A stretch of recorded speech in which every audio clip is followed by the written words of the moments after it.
I worked for a tech startup outside San Francisco. I didn't make a lot of money, but my boss assured me that once the company unveiled its new products, my salary would triple. I've been there for 3 years, and they still kept telling me that the product launch was coming soon. I was starting to feel like they were just stringing me along. I didn't quit though, because I needed the paycheck. Plus, I was able to work from home, which was really important for me. My older sister Elizabeth was paralyzed from the neck down, so I had to be her caregiver when her nurse wasn't there. Elizabeth demanded constant attention, and her nurses never stayed with us longer than a few months. She was an extremely difficult patient, always shouting at her nurses and taking out all her frustrations on them. She was even worse to me. Sometimes I wished that she'd just die, but then I felt really guilty for the thought. One morning, I was spoon-feeding her breakfast when my boss Antonio texted me about a mandatory meeting. I cleaned up Elizabeth's face and then rushed over to my laptop. I expected the entire staff to be there, but it was just Antonio and me. He was the kind of person who never smiled, but that morning, he had a massive grin on his face. He told me that their product launch was finally going to happen. Just 1 month away, I knew this was amazing news, because that meant I'd finally have enough money to afford better full-time care for my sister. Antonio explained that there was still one more hurdle that we had to deal with. The product had only been tested in-house, so they needed one more trial from someone outside of the office, someone who would represent the average customer. Because I just worked in marketing, I had no contact with the development team. That made me the ideal candidate to test out the product. I tried to ask him what it actually did. After all, I'd worked for this company for years and I still wasn't told what they were developing. He refused to answer. He said that the whole point of this trial was that an outsider would be able to use their product without any negative effects. I really didn't have a choice. I wanted the company to succeed. I wanted the raise. So, I agreed. That afternoon, a small package arrived at my front door.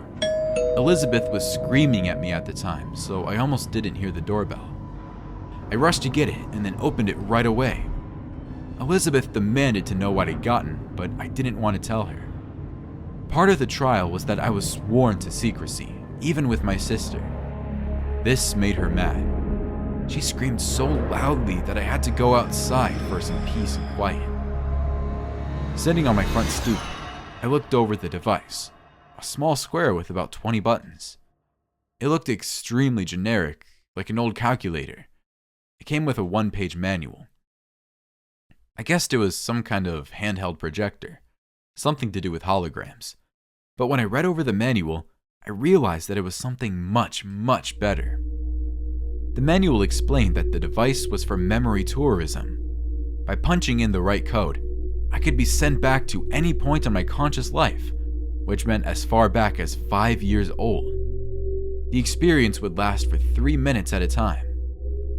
I quickly scanned over the warnings, none of which seemed all that important, and then I decided to do my first test. I typed in the date of my college graduation. I pressed the right buttons, and then waited. Nothing happened for about 5 seconds, and then my surroundings instantly disappeared. I was now back at my old school, surrounded by former classmates. It felt so real. I could feel the graduation robe hanging loosely over my body. I felt younger too, healthier. The constant headache that I'd had since I started taking care of Elizabeth full-time had completely disappeared. It was wonderful.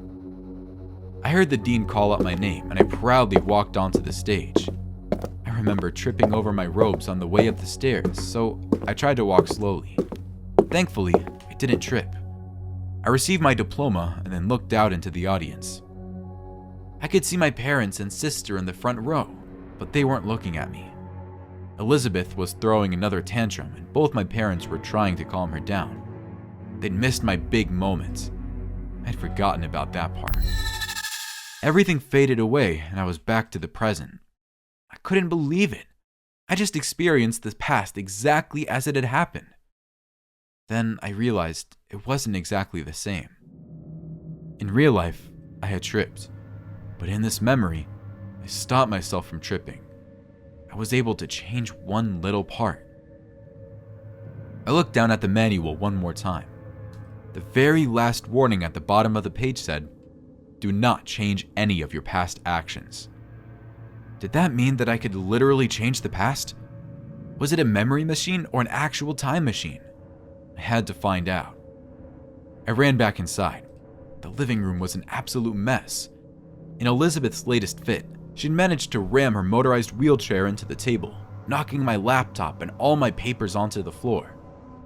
"Now will you tell me what you got?" she asked. I didn't have time to be mad at her. I had to ask. "Did I trip during my graduation?" "What?" I asked her again. "When I was on stage getting my diploma, did I trip?"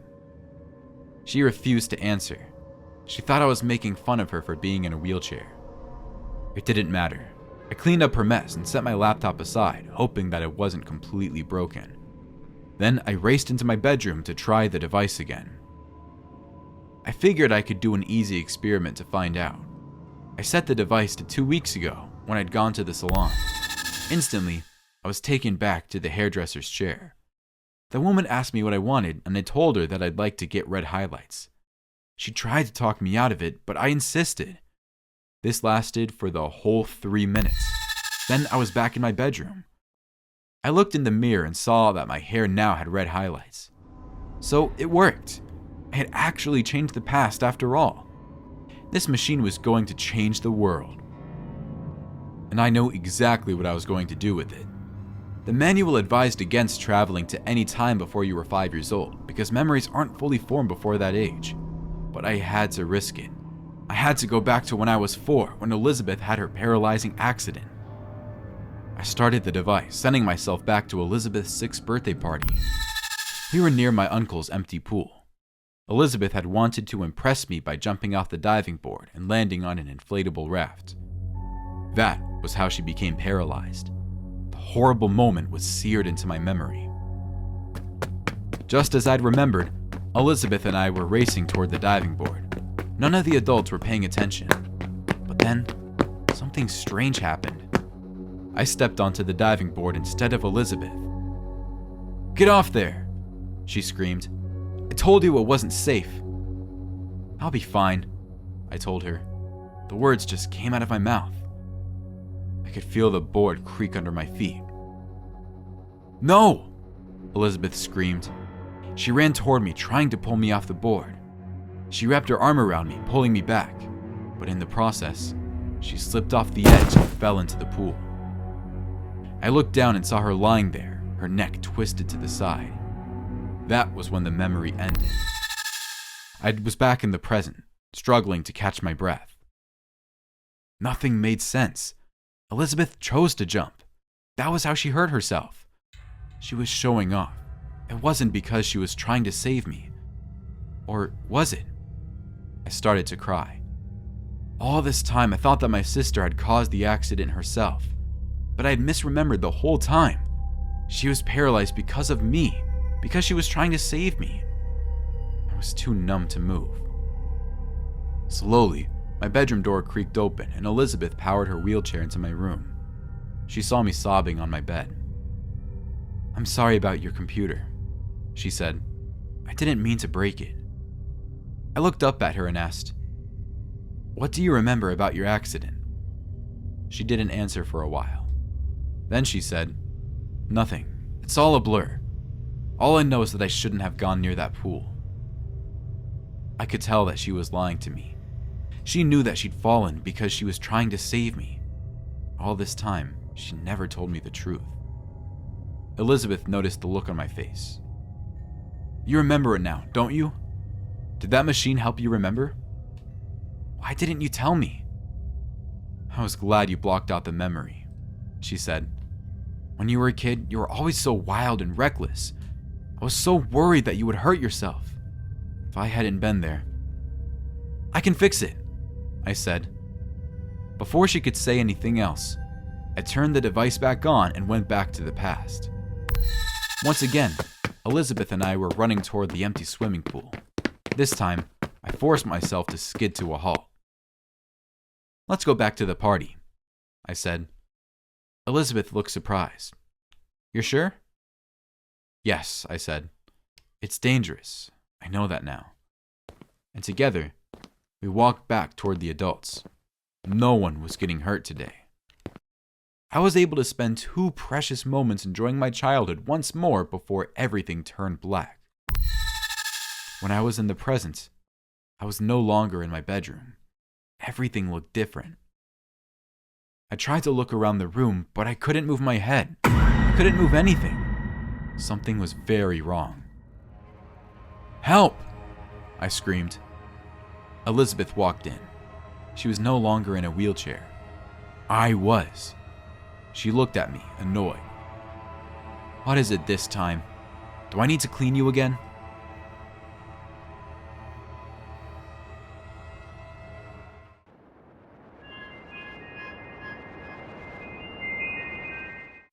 My boyfriend Tommy was obsessed with the TV series Black Mirror.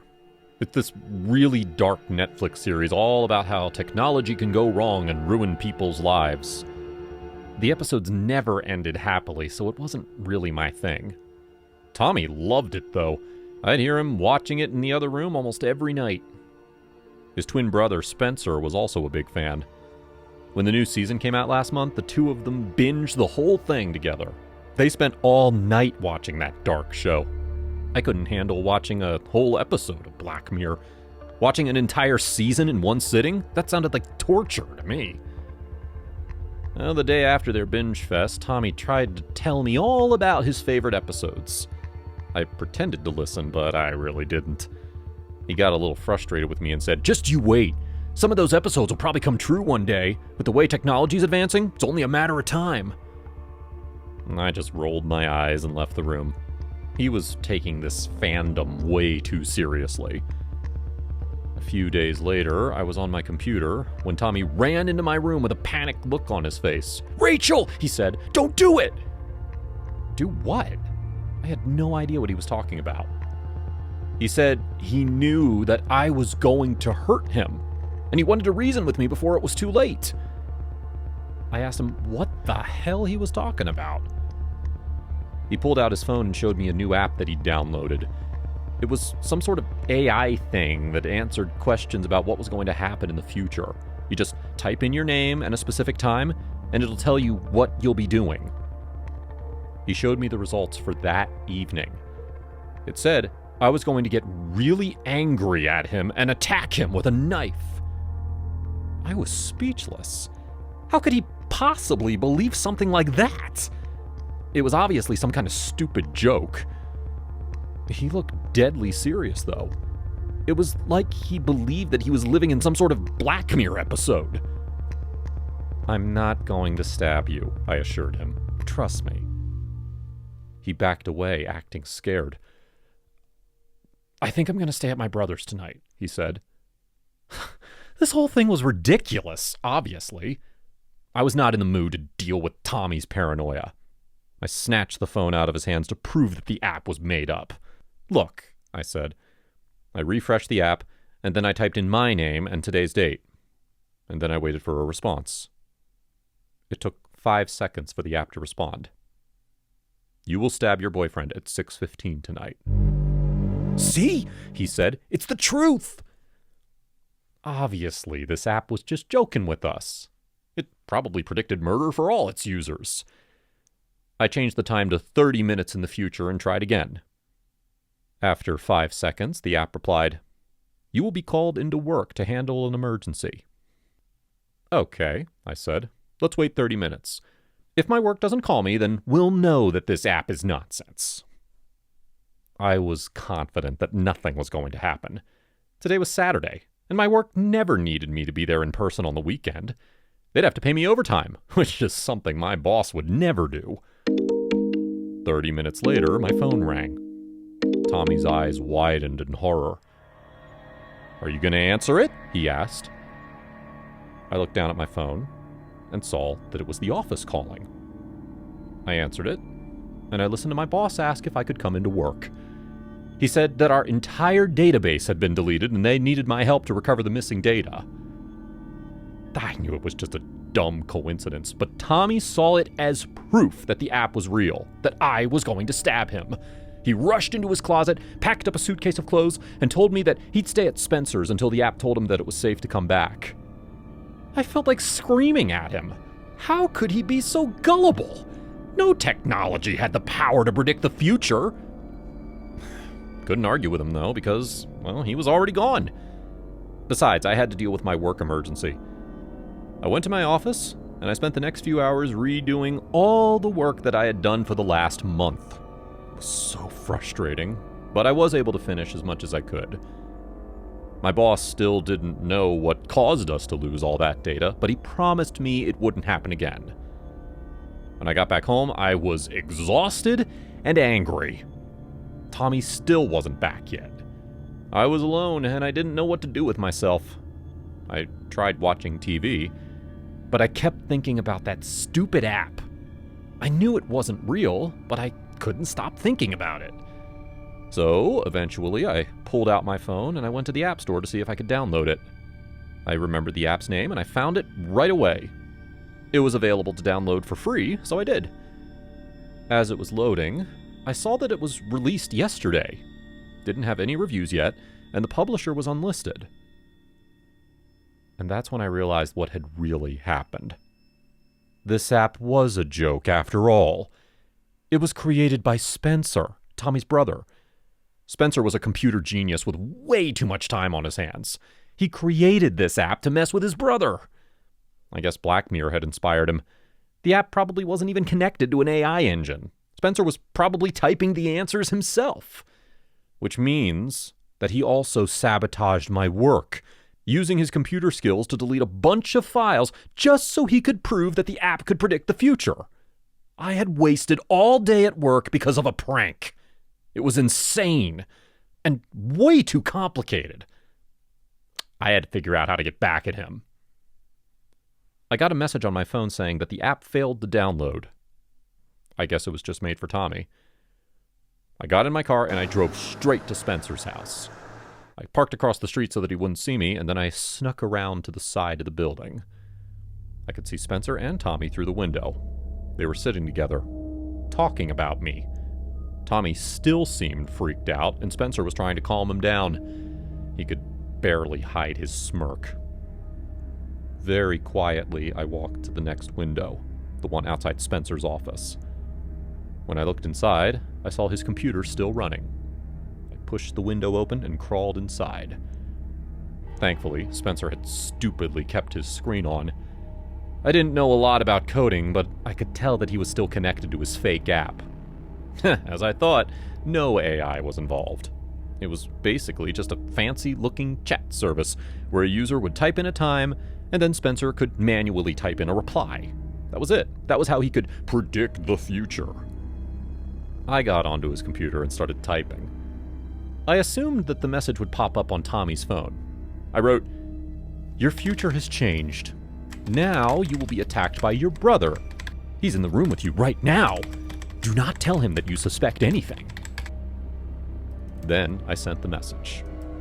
I could hear Tommy's phone ding from the other room, and then I waited. I expected to hear Tommy freak out and run out of the house.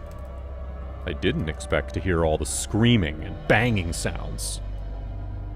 I opened the door to look into the living room, and I saw Tommy standing over his brother's body. He had a broken lamp in his hands. He had used it to hit Spencer on the head. This had gone way too far. I ran into the room and screamed for Tommy to stop. "What are you doing here?" he asked. I didn't answer. I didn't know what to say. I just stared at Spencer's body, twitching on the ground. He was going to kill me, Tommy explained, tears leaking from his eyes. I told him to put the lamp down. I tried to explain about the app, but he wouldn't believe me. I told him to look on Spencer's computer and see for himself. His face completely blank, he dropped the lamp and walked into Spencer's office. He was there for a while, probably looking at the computer screen. That gave me some time to call an ambulance for Spencer. I went into the office to find Tommy, but he wasn't there. The window was still open, and it looked like he'd made a run for it. I went back to Spencer, who was barely conscious and bleeding out of his ears. Together, we waited for the ambulance to arrive. I went with Spencer to the hospital, where the police were waiting for me. I told them all about the app, about how it was a prank that went horribly wrong. I said that Spencer would corroborate my story once he got out of the emergency room. Unfortunately, he never did. He slipped into a coma and is still unconscious. It's been 3 days, and no one knows where Tommy went. I hope that Spencer wakes up. I hope that Tommy will reappear somewhere. But for now, I have no idea what to do with myself. I feel so guilty about how things turned out.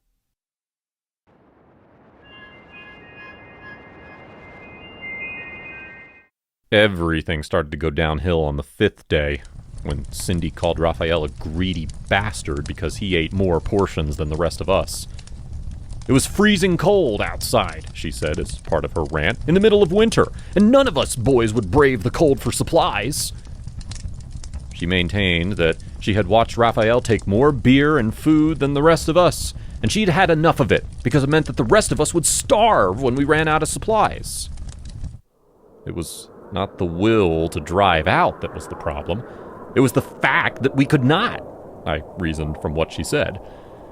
The snow on the path from our winter vacation abode to the nearest store was at least knee-deep. It was too much work, and we had calculated all of the heavy snowfall in our shopping.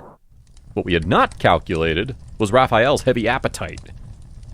It was a moment of outburst that I had particularly noted because of the marked change in Raphael's demeanor when those words had been uttered. He had been quiet at first in reaction to it, and then his eyes had fallen to a squint of consideration to manage his seething rage. His arms twitched as anger still managed, though. He sighed and examined the portion of food he was being insulted over. He heaved to exhale, and the mist of the winter cold escaped his nostrils. I sensed something had changed when Raphael dropped the plate onto the table and turned to Carl, who held Cindy in his arms, his new girlfriend whom he had insisted come with us boys to the vacation home against our better judgment. "Is this what you think of me, Carl?" Raphael asked with a look of puzzlement on his face. Then he turned to me.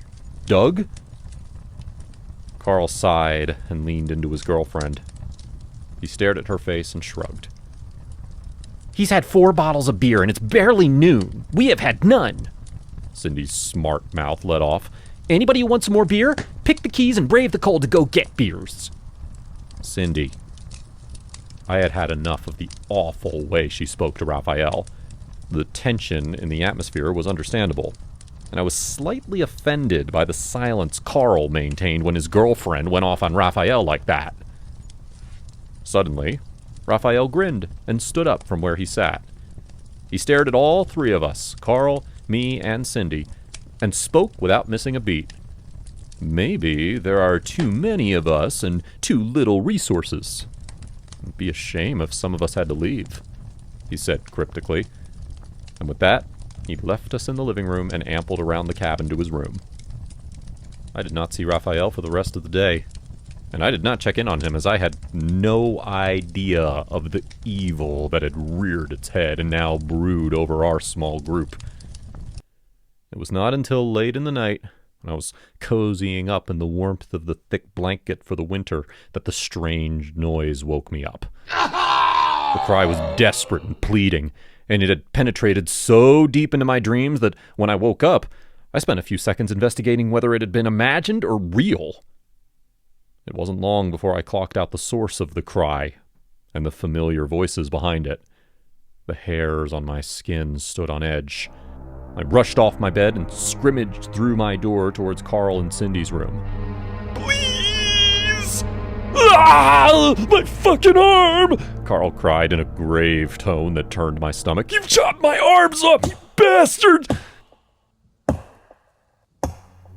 The crying grew louder and more desperate as I approached the room, and my haste faltered to a slow, careful march towards the door.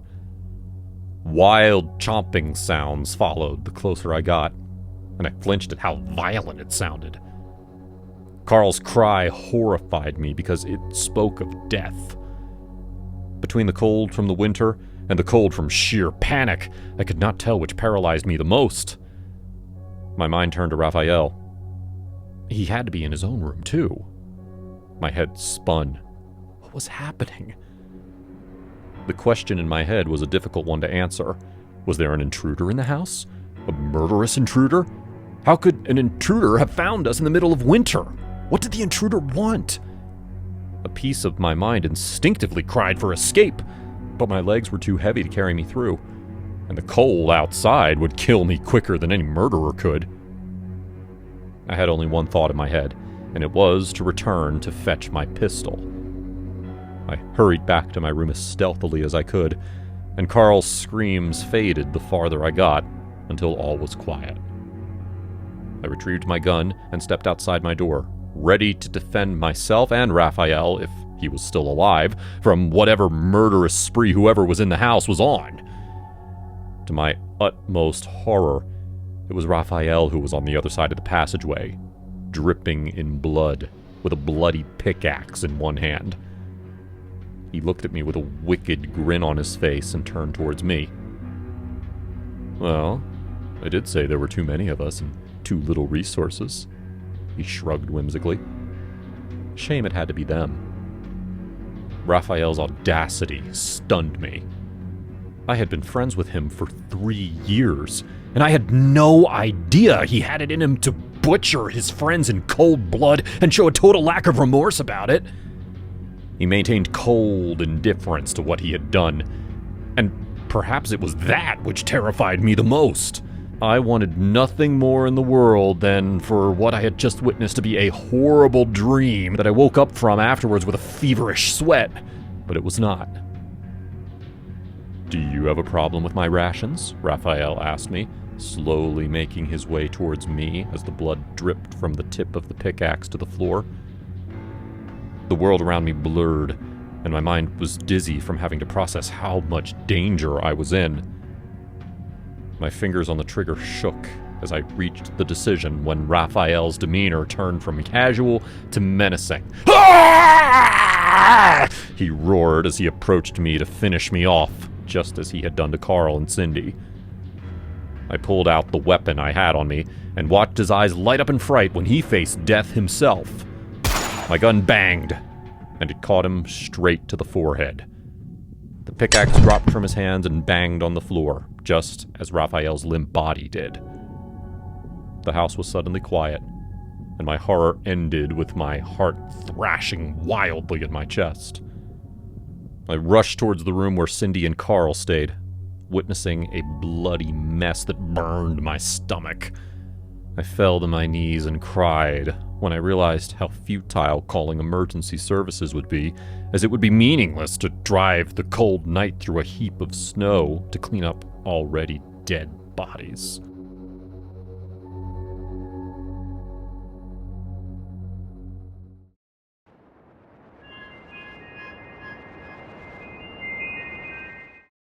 My name is Luke, and this all happened to me years ago, back when Snapchat didn't have all the features it does now.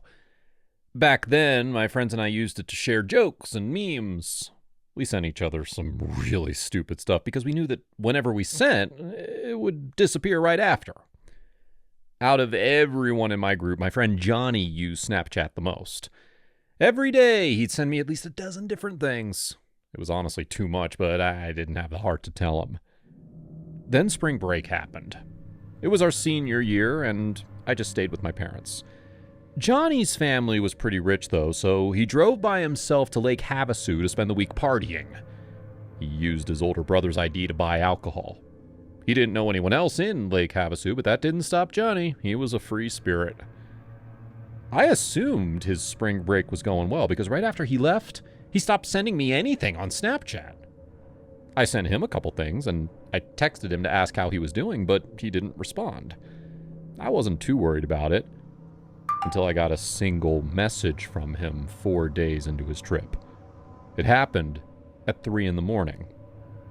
I opened my phone, and I saw that he'd sent me a photo of a dirty old trailer in the middle of the desert. looked really sketchy. At the bottom of the photo was a Lake Havasu address. There was no other information. The image disappeared and I went back to sleep. At the time, I assumed that he was at some underground rave or something. I figured that the next day my phone would be filled with photos of him dancing with the glow sticks. But the next day, Johnny didn't send me anything. By that time, I started to get worried. Was something wrong with him? Why did he send me a random address? I called up a couple of my friends and they said that they got the same photo.